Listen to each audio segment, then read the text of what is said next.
The light comes early now, and knowing that there will be only a few hours cool enough to photograph, I took a rickshaw to the furthest ghat from where I was living.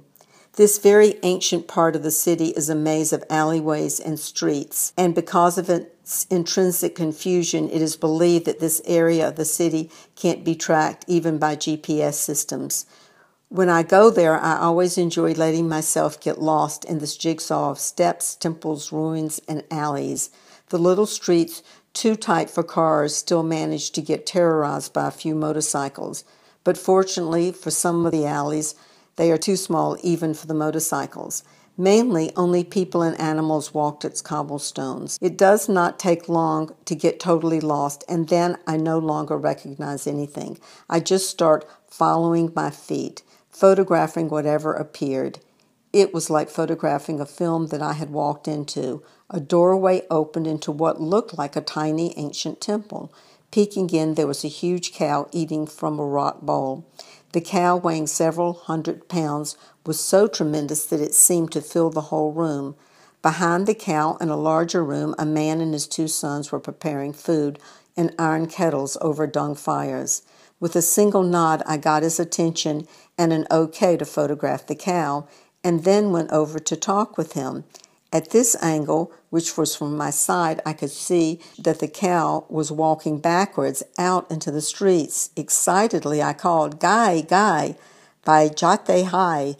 The man laughed and motioned not to worry. "She goes to the street," he says, waving his hands towards the street with a big smile.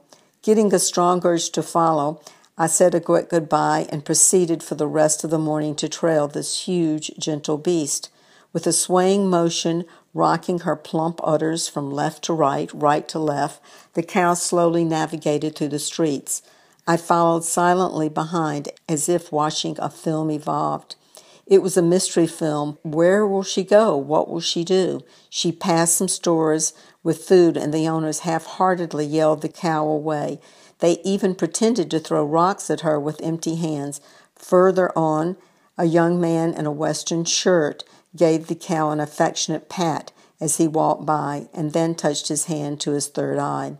Out of an ancient dwelling, an old lady appeared at a doorway with a small bowl cupped in her hands, and the cow went over to her, climbed with her front feet delicately up the stairs to the doorway, and very gently ate from the hand-cupped bowl, gave a little bow, and shuffled backwards off the steps and continued her journey down the street.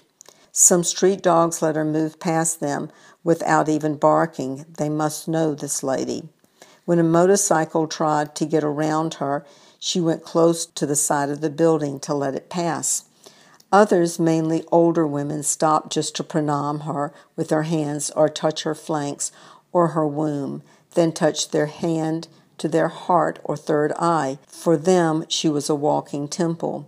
Others seemed scared of her and moved away, flapping their hands to scare her away.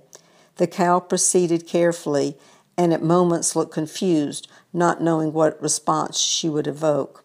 I realized, camera in hand, that the cow had assumed her early morning role of mindless stroller, and I had become the silent witness, watching its every move. As we moved along, others brought food or kumkum for her head. We did this for quite a long time, then I felt the heat. As the sun moved higher into the sky, even the narrow shaded streets could not hold back the sun, and at one of the turns, the cow discovered a pile of peelings that would keep her occupied for a long time. At this pause, the thought arose in my mind that there still might be some leftovers from breakfast at the school, so I, taking a moment to give the cow a little bow and a smile, patting her flanks, and headed back to what the Indians call the best tea of the day, which is always the first in the morning.